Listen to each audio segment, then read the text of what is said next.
Lagi dan lagi Martin Paes dibuat sangat takjub dengan pemain ke-12 timnas Indonesia. Curi start untuk Piala AFF, pelatih Vietnam mata-matai timnas Indonesia di Jakarta.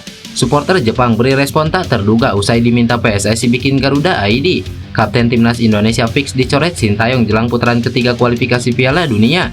Jordi Amat pamer duel dengan GOAT. Sandy Walsh beri respon di luar dugaan. Jadi, simak informasi selengkapnya sebagai berikut.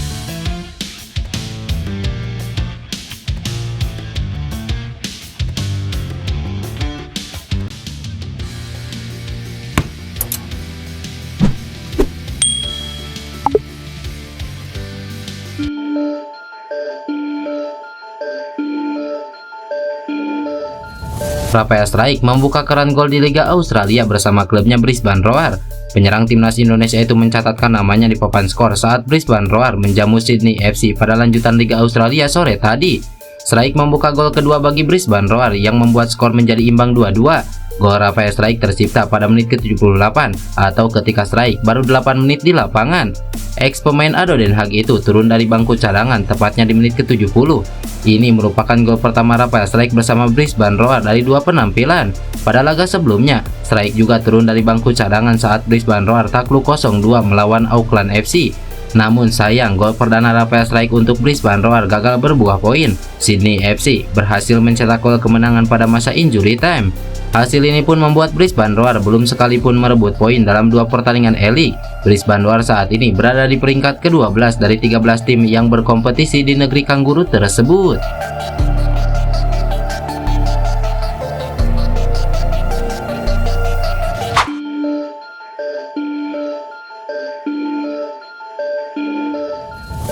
Pelatih timnas Vietnam Kim Sang-sik baru-baru ini mengatakan dirinya akan terbang ke Jakarta untuk menganalisis permainan timnas Indonesia jelang Piala AFF 2024. Vietnam dan timnas Indonesia sendiri tergabung dalam grup yang sama di Piala AFF 2024. Selain itu ada juga Filipina, Myanmar, serta Laos.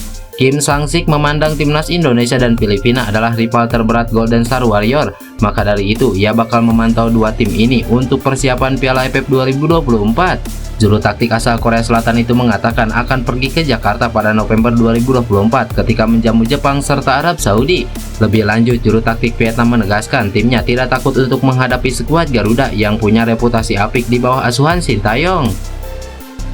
Untuk persiapan Piala AFF 2024, saya dan VFF menganalisis lawan-lawan melalui video pertandingan terbaru yang baru saja dimainkan lawan-lawan tersebut. Saya dan staf pelatih masih terus mengikuti proses persiapan tim seperti Indonesia dan Filipina. Pada November, saya akan pergi ke Indonesia dan Filipina untuk menonton pertandingan mereka. Dari situ, saya akan menganalisis lebih mendalam. Kami tidak takut menghadapi timnas Indonesia, jelas Kim Sang-sik. Adapun untuk Piala AFF 2024 akan digelar mulai Desember 2024. Sejauh ini, skuad Garuda belum melakukan persiapan karena fokus untuk putaran ketiga kualifikasi Piala Dunia.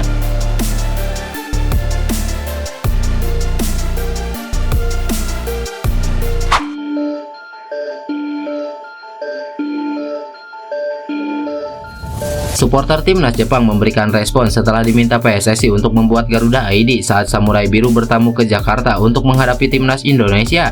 Ya, skuad Garuda akan melanjutkan perjalanan di putaran ketiga kualifikasi Piala Dunia pada November ini. Timnas Indonesia telah melakoni 4 pertandingan di kualifikasi Piala Dunia dengan meraih 3 poin. Pertandingan berikutnya sama sekali tidak mudah untuk timnas Indonesia, yang mana harus menjamu Jepang dan Arab Saudi di Jakarta. Untuk melakoni 2 laga kandang ini, PSSI menerapkan aturan baru bagi para supporter timnas Indonesia yang menyaksikan langsung di Stadion Gelora Bung Karno. Para supporter Garuda diwajibkan untuk memiliki Garuda ID untuk bisa masuk ke Stadion GBK pada 2 laga ini.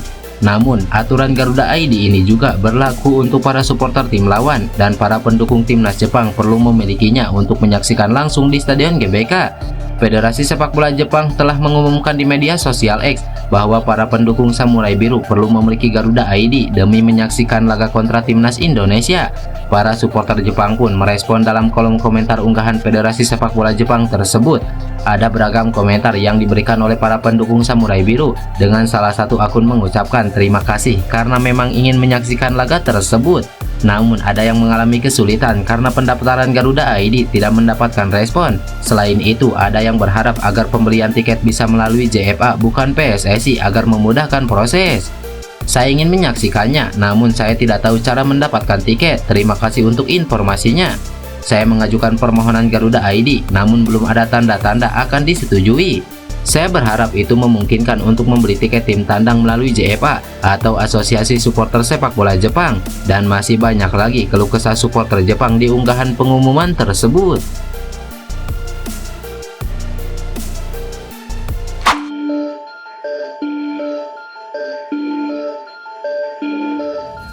Bek timnas Indonesia Jordi Amat baru-baru ini memamerkan potret menekel Lionel Messi menjelang melawan Jepang dan Arab Saudi di kualifikasi Piala Dunia. Dalam foto yang diunggah di Instagram, terlihat Jordi Amat muda dengan jersey Spanyol sedang menghadang masa keemasan Lionel Messi dengan Barcelona.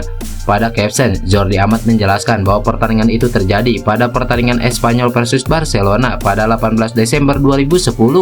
Unggahan itu ramai dikomentari rekan-rekan timnas Indonesia. Dari sekian komentar, respon emoji menguap dan tidur dari Sandy Walsh yang paling riuh disambut netizen.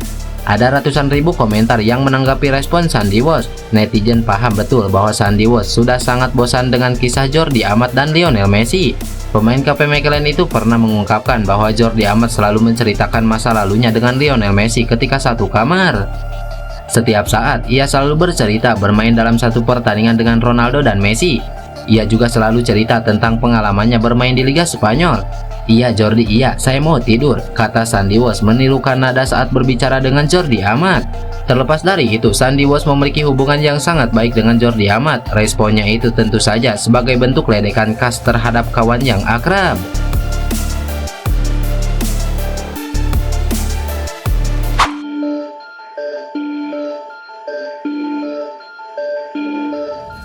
Pelatih timnas Indonesia Sintayong diduga bakal mencoret kapten timnas Indonesia Asnawi Mangkualam jelang mengarungi pertandingan putaran ketiga.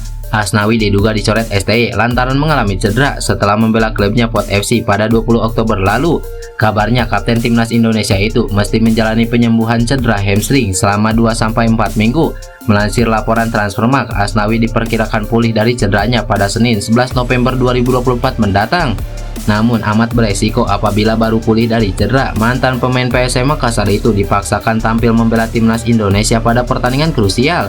Sebelumnya Asnawi Mangkualam tampil sebagai starter kala timnas Indonesia kalah dari Cina. Sayangnya Asnawi yang saat itu ditunjuk sebagai kapten oleh Sintayong dinilai oleh warganet tidak memainkan perannya dengan baik sepanjang laga.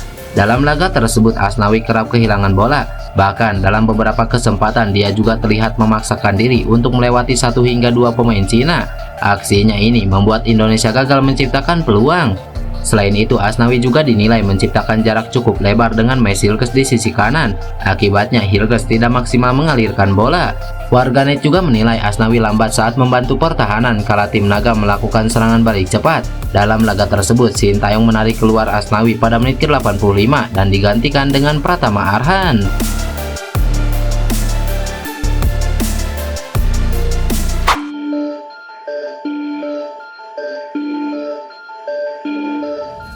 Kiper FC Dallas Martin Paes mengaku bahwa ia sangat senang dengan dukungan besar yang diberikan oleh supporter timnas Indonesia.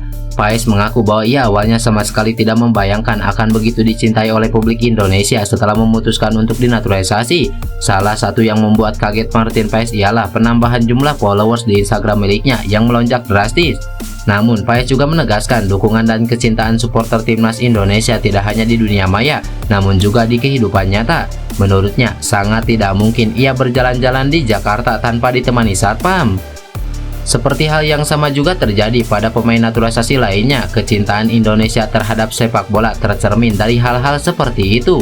Tapi jujur saja aku sedikit kewalahan dengan jumlah followers. Aku tidak banyak mengupdate media sosialku saat ini. Sulit dipercaya bahwa aku tiba-tiba dicintai oleh begitu banyak orang. Pokoknya besarnya dukungan supporter Indonesia sangat luar biasa. Tidak hanya dilihat dari internet atau dari angka-angka. Tidak mungkin kita keluar hotel di Jakarta tanpa ada satpam, ujar Martin Paes. Di sisi lain, Martin Paes baru-baru ini mengukir sejarah di kompetisi Liga Amerika Serikat atau MLS. Ya, Paes meraih penghargaan Save of the Year MLS 2024. Penghargaan yang diberikan kepada Martin Paes itu setelah aksi gemilang kiper 25 tahun tersebut di pertandingan FC Dallas versus LA Galaxy pada 29 Mei 2024. Martin Paes di laga itu melakukan 2 kali penyelamatan secara beruntun. Paes awalnya menggagalkan sepakan penalti yang didapat oleh pemain LA Galaxy, Gabriel Paes, yang jadi algojo. Paes pun sukses menepis sepakan dari Paes. Bola muntahan langsung disambar oleh pemain LA Galaxy lainnya, namun lagi-lagi kiper keturunan Kediri itu dengan sigap menghalaunya.